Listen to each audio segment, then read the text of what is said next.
Hello అండి, welcome to my channel. నేను మీ పావని. అందరూ ఎలా ఉన్నారు? బాగున్నారా? చాలా రోజులైందండి రెసిపీ చేసి. సో అప్లోడ్ చేయడానికి టైం దొరకలేదు, ఎందుకంటే మేము ఇల్లు షిఫ్ట్ అయ్యాము. దానివల్ల నాకు టైం కుదరలేదు.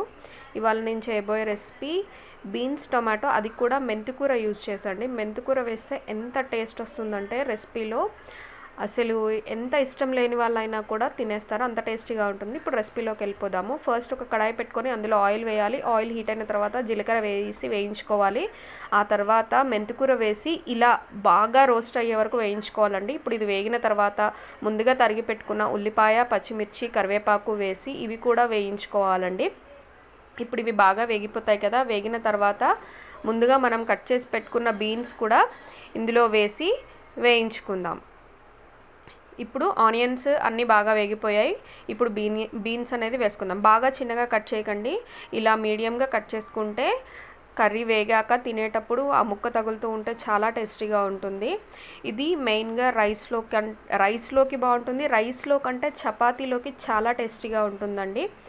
ఇప్పుడు వీటిని మీడియం ఫ్లేమ్లో పెట్టుకొని వేయించుకుందాము. ఇప్పుడు ఇవి కూడా బాగా వేగిపోవాలి. ఆల్మోస్ట్ మోర్ దెన్ హాఫ్ వేగిపోయిందండి. ఇప్పుడు మనము అల్లం ఎల్లిగడ్డ పేస్ట్ 2 స్పూన్స్ వేసుకుందాము. వేసుకొని ఇప్పుడు ఇది కూడా బాగా వేయించుకుందాము.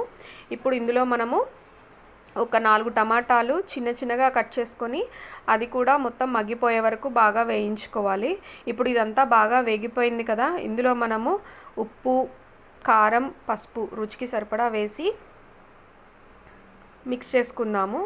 ఇప్పుడు ఇదంతా బాగా మిక్స్ చేసుకొని ఒక 2-3 నిమిషాలు బాగా మిక్స్ అయిన తర్వాత ఇది కూడా సిమ్లోనే పెట్టి చేయాలండి, లేదంటే మొత్తం మాడిపోతుంది. ఇప్పుడు ఒక గ్లాస్ వాటర్ వేసుకొని మొత్తం కూర అంతా దగ్గరగా అయిపోయి వాటర్ మొత్తం ఇంకి మగ్గిపోయే వరకు మూత పెట్టి బాగా మగ్గించుకోవాలండి. ఇప్పుడు బాగా బాయిల్ అవుతుంది కదా.